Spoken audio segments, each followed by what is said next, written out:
Pendant que tout le monde regarde le Moyen-Orient, une île de 11 millions de personnes est en train de littéralement mourir. Depuis que le Venezuela est occupé par les USA, toutes les exportations pétrolières sont coupées.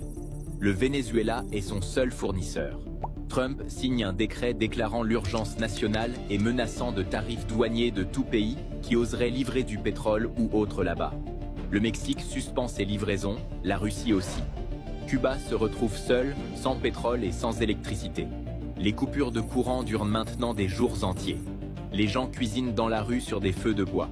Les hôpitaux fonctionnent en mode urgence et les machines tombent en panne.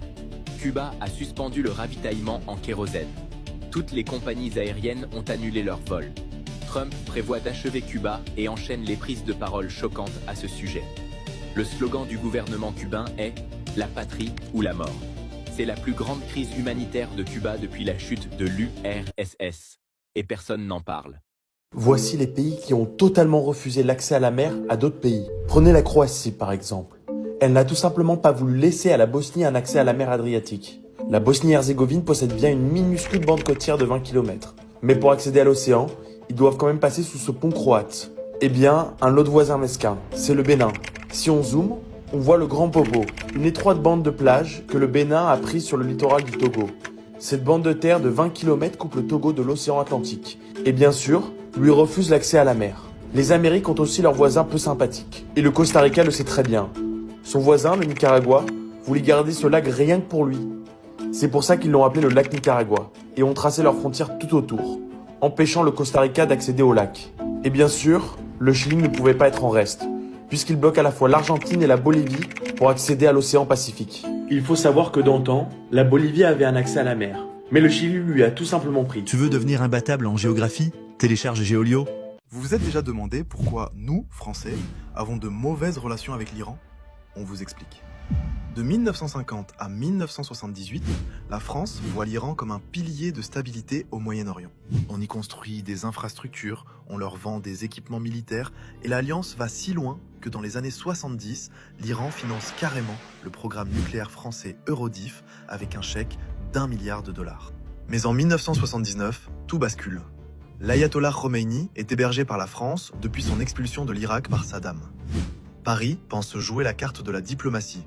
Grave erreur de calcul. Car quand Khomeini rentre en Iran pour fonder la République islamique, le nouveau régime annule tous les contrats occidentaux. La France perd son allié du jour au lendemain. Dans les années 80, la tension devient sanglante. La France choisit son camp et arme massivement l'Irak de Saddam Hussein avec ses missiles. En représailles, Téhéran commandite une vague d'attentats meurtriers en plein Paris en 1986. Les relations diplomatiques sont même coupées. Avance rapide jusqu'en 2015. L'accord historique sur le nucléaire est signé, les sanctions tombent, et là, c'est la ruée vers l'or.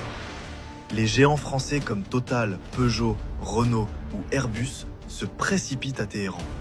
L'objectif? Reconquérir ce marché vierge de 80 millions de consommateurs. La France redevient vite le partenaire européen numéro 1. Mais douche froide en 2018. Les États-Unis se retirent de l'accord. Sous la menace d'amendes américaines colossales, les fleurons français sont forcés de plier bagages et d'abandonner leurs investissements en Iran du jour au lendemain. Aujourd'hui, on est au point mort. Et on est oublié de constater que nous ne faisons que suivre ce que dictent les Américains. Pendant que tout le monde regarde le Moyen-Orient, une île de 11 millions de personnes est en train de littéralement mourir. Depuis que le Venezuela est occupé par les USA, toutes les exportations pétrolières sont coupées. Le Venezuela est son seul fournisseur. Trump signe un décret déclarant l'urgence nationale et menaçant de tarifs douaniers de tout pays qui oserait livrer du pétrole ou autre là-bas. Le Mexique suspend ses livraisons, la Russie aussi. Cuba se retrouve seul, sans pétrole et sans électricité. Les coupures de courant durent maintenant des jours entiers. Les gens cuisinent dans la rue sur des feux de bois. Les hôpitaux fonctionnent en mode urgence et les machines tombent en panne. Cuba a suspendu le ravitaillement en kérosène. Toutes les compagnies aériennes ont annulé leurs vols.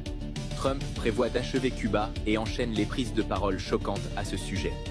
Le slogan du gouvernement cubain est « La patrie ou la mort ». C'est la plus grande crise humanitaire de Cuba depuis la chute de l'URSS. Et personne n'en parle. Voici les pays qui ont totalement refusé l'accès à la mer à d'autres pays. Prenez la Croatie par exemple. Elle n'a tout simplement pas voulu laisser à la Bosnie un accès à la mer Adriatique. La Bosnie-Herzégovine possède bien une minuscule bande côtière de 20 km. Mais pour accéder à l'océan, ils doivent quand même passer sous ce pont croate. Eh bien, un autre voisin mesquin, c'est le Bénin. Si on zoome, on voit le Grand Popo, une étroite bande de plage que le Bénin a prise sur le littoral du Togo. Cette bande de terre de 20 km coupe le Togo de l'océan Atlantique. Et bien sûr, lui refuse l'accès à la mer. Les Amériques ont aussi leurs voisins peu sympathiques. Et le Costa Rica le sait très bien. Son voisin, le Nicaragua, voulait garder ce lac rien que pour lui. C'est pour ça qu'ils l'ont appelé le lac Nicaragua et ont tracé leurs frontières tout autour, empêchant le Costa Rica d'accéder au lac. Et bien sûr, le Chili ne pouvait pas être en reste, puisqu'il bloque à la fois l'Argentine et la Bolivie pour accéder à l'océan Pacifique. Il faut savoir que d'antan, la Bolivie avait un accès à la mer, mais le Chili lui a tout simplement pris. Tu veux devenir imbattable en géographie? Télécharge Géolio. Vous vous êtes déjà demandé pourquoi nous, Français, avons de mauvaises relations avec l'Iran? On vous explique. De 1950 à 1978, la France voit l'Iran comme un pilier de stabilité au Moyen-Orient. On y construit des infrastructures, on leur vend des équipements militaires, et l'alliance va si loin que dans les années 70, l'Iran finance carrément le programme nucléaire français Eurodif avec un chèque d'1 milliard de dollars. Mais en 1979, tout bascule. L'ayatollah Khomeini est hébergé par la France depuis son expulsion de l'Irak par Saddam. Paris pense jouer la carte de la diplomatie. Grave erreur de calcul. Car quand Khomeini rentre en Iran pour fonder la République islamique, le nouveau régime annule tous les contrats occidentaux. La France perd son allié du jour au lendemain. Dans les années 80, la tension devient sanglante. La France choisit son camp et arme massivement l'Irak de Saddam Hussein avec ses missiles. En représailles, Téhéran commandite une vague d'attentats meurtriers en plein Paris en 1986. Les relations diplomatiques sont même coupées. Avance rapide jusqu'en 2015. L'accord historique sur le nucléaire est signé, les sanctions tombent, et là, c'est la ruée vers l'or. Les géants français comme Total, Peugeot, Renault ou Airbus se précipitent à Téhéran. L'objectif ? Reconquérir ce marché vierge de 80 millions de consommateurs. La France redevient vite le partenaire européen numéro 1. Mais douche froide en 2018. Les États-Unis se retirent de l'accord. Sous la menace d'amendes américaines colossales, les fleurons français sont forcés de plier bagages et d'abandonner leurs investissements en Iran du jour au lendemain. Aujourd'hui, on est au point mort. Et on est oublié de constater que nous ne faisons que suivre ce que dictent les Américains. Pendant que tout le monde regarde le Moyen-Orient, une île de 11 millions de personnes est en train de littéralement mourir. Depuis que le Venezuela est occupé par les USA, toutes les exportations pétrolières sont coupées. Le Venezuela est son seul fournisseur. Trump signe un décret déclarant l'urgence nationale et menaçant de tarifs douaniers de tout pays qui oserait livrer du pétrole ou autre là-bas. Le Mexique suspend ses livraisons, la Russie aussi. Cuba se retrouve seul, sans pétrole et sans électricité. Les coupures de courant durent maintenant des jours entiers. Les gens cuisinent dans la rue sur des feux de bois. Les hôpitaux fonctionnent en mode urgence et les machines tombent en panne. Cuba a suspendu le ravitaillement en kérosène. Toutes les compagnies aériennes ont annulé leurs vols. Trump prévoit d'achever Cuba et enchaîne les prises de parole choquantes à ce sujet. Le slogan du gouvernement cubain est « La patrie ou la mort ». C'est la plus grande crise humanitaire de Cuba depuis la chute de l'URSS. Et personne n'en parle. Voici les pays qui ont totalement refusé l'accès à la mer à d'autres pays. Prenez la Croatie par exemple. Elle n'a tout simplement pas voulu laisser à la Bosnie un accès à la mer Adriatique. La Bosnie-Herzégovine possède bien une minuscule bande côtière de 20 km. Mais pour accéder à l'océan, ils doivent quand même passer sous ce pont croate. Eh bien, un autre voisin mesquin, c'est le Bénin. Si on zoome, on voit le Grand Popo, une étroite bande de plage que le Bénin a prise sur le littoral du Togo. Cette bande de terre de 20 km coupe le Togo de l'océan Atlantique. Et bien sûr, lui refuse l'accès à la mer. Les Amériques ont aussi leurs voisins peu sympathiques. Et le Costa Rica le sait très bien. Son voisin, le Nicaragua, voulait garder ce lac rien que pour lui. C'est pour ça qu'ils l'ont appelé le lac Nicaragua et ont tracé leurs frontières tout autour, empêchant le Costa Rica d'accéder au lac. Et bien sûr, le Chili ne pouvait pas être en reste, puisqu'il bloque à la fois l'Argentine et la Bolivie pour accéder à l'océan Pacifique. Il faut savoir que d'antan, la Bolivie avait un accès à la mer, mais le Chili lui a tout simplement pris. Tu veux devenir imbattable en géographie? Télécharge Géolio. Vous vous êtes déjà demandé pourquoi nous, Français, avons de mauvaises relations avec l'Iran? On vous explique. De 1950 à 1978, la France voit l'Iran comme un pilier de stabilité au Moyen-Orient. On y construit des infrastructures, on leur vend des équipements militaires, et l'alliance va si loin que dans les années 70, l'Iran finance carrément le programme nucléaire français Eurodif avec un chèque d'1 milliard de dollars. Mais en 1979, tout bascule. L'ayatollah Khomeini est hébergé par la France depuis son expulsion de l'Irak par Saddam. Paris pense jouer la carte de la diplomatie. Grave erreur de calcul. Car quand Khomeini rentre en Iran pour fonder la République islamique, le nouveau régime annule tous les contrats occidentaux. La France perd son allié du jour au lendemain. Dans les années 80, la tension devient sanglante. La France choisit son camp et arme massivement l'Irak de Saddam Hussein avec ses missiles. En représailles, Téhéran commandite une vague d'attentats meurtriers en plein Paris en 1986. Les relations diplomatiques sont même coupées. Avance rapide jusqu'en 2015. L'accord historique sur le nucléaire est signé, les sanctions tombent, et là, c'est la ruée vers l'or. Les géants français comme Total, Peugeot, Renault ou Airbus se précipitent à Téhéran. L'objectif ? Reconquérir ce marché vierge de 80 millions de consommateurs. La France redevient vite le partenaire européen numéro 1. Mais douche froide en 2018. Les États-Unis se retirent de l'accord.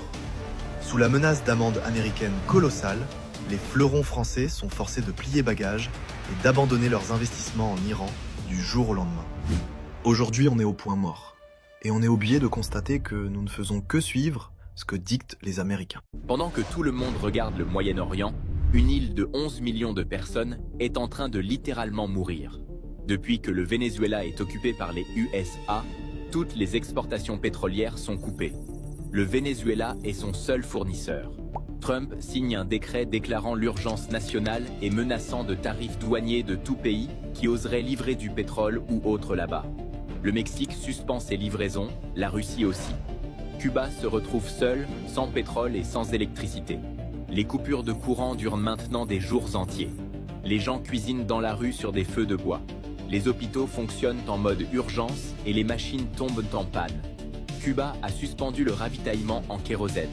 Toutes les compagnies aériennes ont annulé leurs vols. Trump prévoit d'achever Cuba et enchaîne les prises de parole choquantes à ce sujet. Le slogan du gouvernement cubain est « La patrie ou la mort ». C'est la plus grande crise humanitaire de Cuba depuis la chute de l'URSS. Et personne n'en parle. Voici les pays qui ont totalement refusé l'accès à la mer à d'autres pays. Prenez la Croatie par exemple. Elle n'a tout simplement pas voulu laisser à la Bosnie un accès à la mer Adriatique. La Bosnie-Herzégovine possède bien une minuscule bande côtière de 20 km. Mais pour accéder à l'océan, ils doivent quand même passer sous ce pont croate. Eh bien, un autre voisin mesquin, c'est le Bénin. Si on zoome, on voit le Grand Popo, une étroite bande de plage que le Bénin a prise sur le littoral du Togo. Cette bande de terre de 20 km coupe le Togo de l'océan Atlantique. Et bien sûr, lui refuse l'accès à la mer. Les Amériques ont aussi leurs voisins peu sympathiques. Et le Costa Rica le sait très bien. Son voisin, le Nicaragua, voulait garder ce lac rien que pour lui. C'est pour ça qu'ils l'ont appelé le lac Nicaragua et ont tracé leurs frontières tout autour, empêchant le Costa Rica d'accéder au lac. Et bien sûr, le Chili ne pouvait pas être en reste, puisqu'il bloque à la fois l'Argentine et la Bolivie pour accéder à l'océan Pacifique. Il faut savoir que d'antan, la Bolivie avait un accès à la mer, mais le Chili lui a tout simplement pris. Tu veux devenir imbattable en géographie? Télécharge Géolio. Vous vous êtes déjà demandé pourquoi nous, Français, avons de mauvaises relations avec l'Iran ? On vous explique. De 1950 à 1978, la France voit l'Iran comme un pilier de stabilité au Moyen-Orient. On y construit des infrastructures, on leur vend des équipements militaires, et l'alliance va si loin que dans les années 70, l'Iran finance carrément le programme nucléaire français Eurodif avec un chèque d'1 milliard de dollars. Mais en 1979, tout bascule. L'ayatollah Khomeini est hébergé par la France depuis son expulsion de l'Irak par Saddam. Paris pense jouer la carte de la diplomatie. Grave erreur de calcul. Car quand Khomeini rentre en Iran pour fonder la République islamique, le nouveau régime annule tous les contrats occidentaux. La France perd son allié du jour au lendemain. Dans les années 80, la tension devient sanglante. La France choisit son camp et arme massivement l'Irak de Saddam Hussein avec ses missiles. En représailles, Téhéran commandite une vague d'attentats meurtriers en plein Paris en 1986. Les relations diplomatiques sont même coupées. Avance rapide jusqu'en 2015. L'accord historique sur le nucléaire est signé, les sanctions tombent, et là, c'est la ruée vers l'or. Les géants français comme Total, Peugeot, Renault ou Airbus se précipitent à Téhéran. L'objectif ? Reconquérir ce marché vierge de 80 millions de consommateurs. La France redevient vite le partenaire européen numéro 1. Mais douche froide en 2018. Les États-Unis se retirent de l'accord. Sous la menace d'amendes américaines colossales, les fleurons français sont forcés de plier bagages et d'abandonner leurs investissements en Iran du jour au lendemain. Aujourd'hui, on est au point mort. Et on est oublié de constater que nous ne faisons que suivre ce que dictent les Américains. Pendant que tout le monde regarde le Moyen-Orient, une île de 11 millions de personnes est en train de littéralement mourir. Depuis que le Venezuela est occupé par les USA, toutes les exportations pétrolières sont coupées. Le Venezuela est son seul fournisseur. Trump signe un décret déclarant l'urgence nationale et menaçant de tarifs douaniers de tout pays qui oserait livrer du pétrole ou autre là-bas. Le Mexique suspend ses livraisons, la Russie aussi. Cuba se retrouve seul, sans pétrole et sans électricité. Les coupures de courant durent maintenant des jours entiers. Les gens cuisinent dans la rue sur des feux de bois. Les hôpitaux fonctionnent en mode urgence et les machines tombent en panne. Cuba a suspendu le ravitaillement en kérosène. Toutes les compagnies aériennes ont annulé leurs vols. Trump prévoit d'achever Cuba et enchaîne les prises de parole choquantes à ce sujet. Le slogan du gouvernement cubain est « La patrie ou la mort ». C'est la plus grande crise humanitaire de Cuba depuis la chute de l'URSS. Et personne n'en parle. Voici les pays qui ont totalement refusé l'accès à la mer à d'autres pays. Prenez la Croatie par exemple. Elle n'a tout simplement pas voulu laisser à la Bosnie un accès à la mer Adriatique. La Bosnie-Herzégovine possède bien une minuscule bande côtière de 20 km. Mais pour accéder à l'océan, ils doivent quand même passer sous ce pont croate. Eh bien, un autre voisin mesquin, c'est le Bénin. Si on zoome, on voit le Grand Popo, une étroite bande de plage que le Bénin a prise sur le littoral du Togo. Cette bande de terre de 20 km coupe le Togo de l'océan Atlantique. Et bien sûr, lui refuse l'accès à la mer. Les Amériques ont aussi leurs voisins peu sympathiques. Et le Costa Rica le sait très bien. Son voisin, le Nicaragua, voulait garder ce lac rien que pour lui. C'est pour ça qu'ils l'ont appelé le lac Nicaragua et ont tracé leurs frontières tout autour, empêchant le Costa Rica d'accéder au lac. Et bien sûr, le Chili ne pouvait pas être en reste, puisqu'il bloque à la fois l'Argentine et la Bolivie pour accéder à l'océan Pacifique. Il faut savoir que d'antan, la Bolivie avait un accès à la mer, mais le Chili lui a tout simplement pris. Tu veux devenir imbattable en géographie? Télécharge Géolio. Vous vous êtes déjà demandé pourquoi nous, Français, avons de mauvaises relations avec l'Iran? On vous explique. De 1950 à 1978, la France voit l'Iran comme un pilier de stabilité au Moyen-Orient.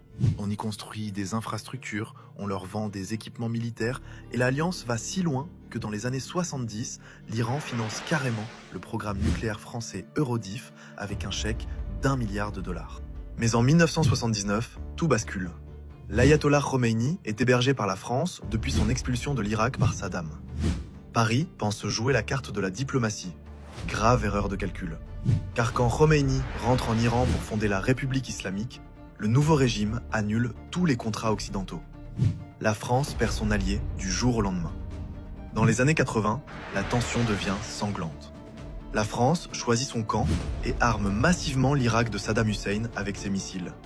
En représailles, Téhéran commandite une vague d'attentats meurtriers en plein Paris en 1986. Les relations diplomatiques sont même coupées. Avance rapide jusqu'en 2015. L'accord historique sur le nucléaire est signé, les sanctions tombent, et là, c'est la ruée vers l'or. Les géants français comme Total, Peugeot, Renault ou Airbus se précipitent à Téhéran. L'objectif ? Reconquérir ce marché vierge de 80 millions de consommateurs. La France redevient vite le partenaire européen numéro 1. Mais douche froide en 2018. Les États-Unis se retirent de l'accord. Sous la menace d'amendes américaines colossales, les fleurons français sont forcés de plier bagages et d'abandonner leurs investissements en Iran du jour au lendemain. Aujourd'hui, on est au point mort. Et on est oublié de constater que nous ne faisons que suivre ce que dictent les Américains. Pendant que tout le monde regarde le Moyen-Orient, une île de 11 millions de personnes est en train de littéralement mourir. Depuis que le Venezuela est occupé par les USA, toutes les exportations pétrolières sont coupées. Le Venezuela est son seul fournisseur. Trump signe un décret déclarant l'urgence nationale et menaçant de tarifs douaniers de tout pays qui oserait livrer du pétrole ou autre là-bas. Le Mexique suspend ses livraisons, la Russie aussi.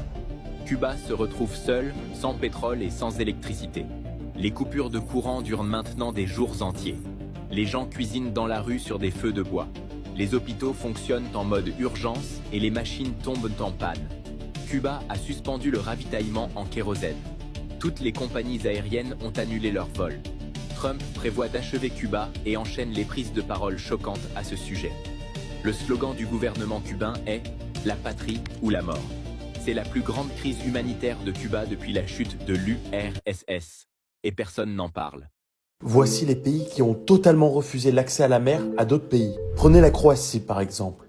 Elle n'a tout simplement pas voulu laisser à la Bosnie un accès à la mer Adriatique. La Bosnie-Herzégovine possède bien une minuscule bande côtière de 20 km. Mais pour accéder à l'océan, ils doivent quand même passer sous ce pont croate. Eh bien, un autre voisin mesquin, c'est le Bénin.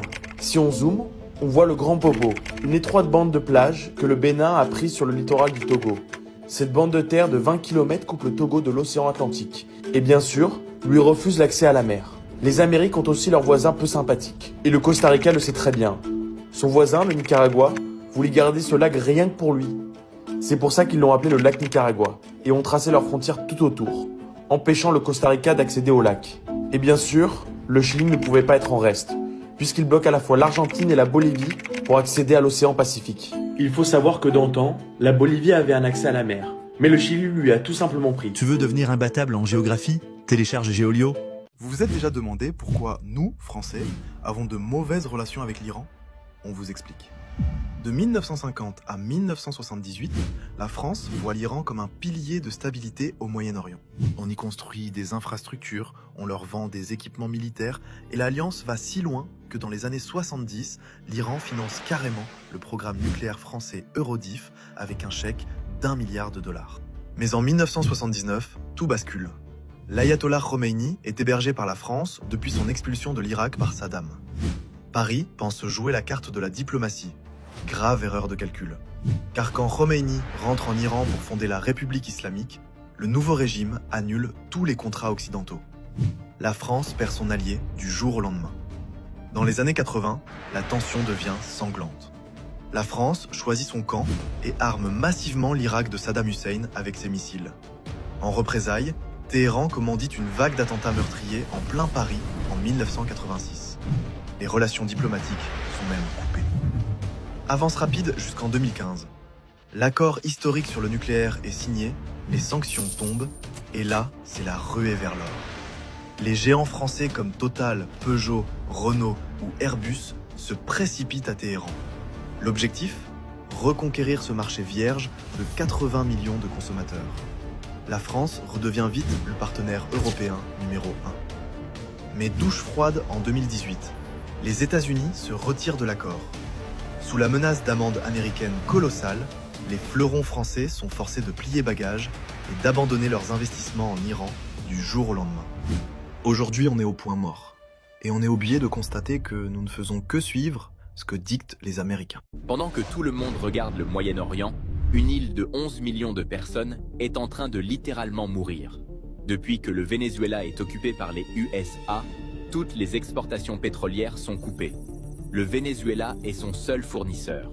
Trump signe un décret déclarant l'urgence nationale et menaçant de tarifs douaniers de tout pays qui oserait livrer du pétrole ou autre là-bas. Le Mexique suspend ses livraisons, la Russie aussi. Cuba se retrouve seul, sans pétrole et sans électricité. Les coupures de courant durent maintenant des jours entiers. Les gens cuisinent dans la rue sur des feux de bois. Les hôpitaux fonctionnent en mode urgence et les machines tombent en panne. Cuba a suspendu le ravitaillement en kérosène. Toutes les compagnies aériennes ont annulé leurs vols. Trump prévoit d'achever Cuba et enchaîne les prises de parole choquantes à ce sujet. Le slogan du gouvernement cubain est « La patrie ou la mort ». C'est la plus grande crise humanitaire de Cuba depuis la chute de l'URSS. Et personne n'en parle. Voici les pays qui ont totalement refusé l'accès à la mer à d'autres pays. Prenez la Croatie par exemple. Elle n'a tout simplement pas voulu laisser à la Bosnie un accès à la mer Adriatique. La Bosnie-Herzégovine possède bien une minuscule bande côtière de 20 km. Mais pour accéder à l'océan, ils doivent quand même passer sous ce pont croate. Eh bien, un autre voisin mesquin, c'est le Bénin. Si on zoome, on voit le Grand Popo, une étroite bande de plage que le Bénin a prise sur le littoral du Togo. Cette bande de terre de 20 km coupe le Togo de l'océan Atlantique. Et bien sûr, lui refuse l'accès à la mer. Les Amériques ont aussi leurs voisins peu sympathiques. Et le Costa Rica le sait très bien. Son voisin, le Nicaragua, voulait garder ce lac rien que pour lui.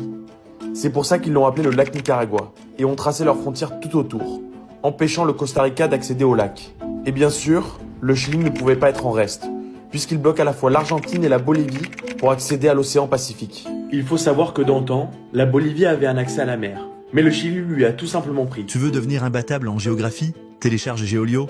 Vous vous êtes déjà demandé pourquoi nous, Français, avons de mauvaises relations avec l'Iran? On vous explique. De 1950 à 1978, la France voit l'Iran comme un pilier de stabilité au Moyen-Orient. On y construit des infrastructures, on leur vend des équipements militaires, et l'alliance va si loin que dans les années 70, l'Iran finance carrément le programme nucléaire français Eurodif avec un chèque d'1 milliard de dollars. Mais en 1979, tout bascule. L'ayatollah Khomeini est hébergé par la France depuis son expulsion de l'Irak par Saddam. Paris pense jouer la carte de la diplomatie. Grave erreur de calcul. Car quand Khomeini rentre en Iran pour fonder la République islamique, le nouveau régime annule tous les contrats occidentaux. La France perd son allié du jour au lendemain. Dans les années 80, la tension devient sanglante. La France choisit son camp et arme massivement l'Irak de Saddam Hussein avec ses missiles. En représailles, Téhéran commandite une vague d'attentats meurtriers en plein Paris en 1986. Les relations diplomatiques sont même coupées. Avance rapide jusqu'en 2015. L'accord historique sur le nucléaire est signé, les sanctions tombent, et là, c'est la ruée vers l'or. Les géants français comme Total, Peugeot, Renault ou Airbus se précipitent à Téhéran. L'objectif ? Reconquérir ce marché vierge de 80 millions de consommateurs. La France redevient vite le partenaire européen numéro 1. Mais douche froide en 2018. Les États-Unis se retirent de l'accord. Sous la menace d'amendes américaines colossales, les fleurons français sont forcés de plier bagages et d'abandonner leurs investissements en Iran du jour au lendemain. Aujourd'hui, on est au point mort. Et on est obligé de constater que nous ne faisons que suivre ce que dictent les Américains.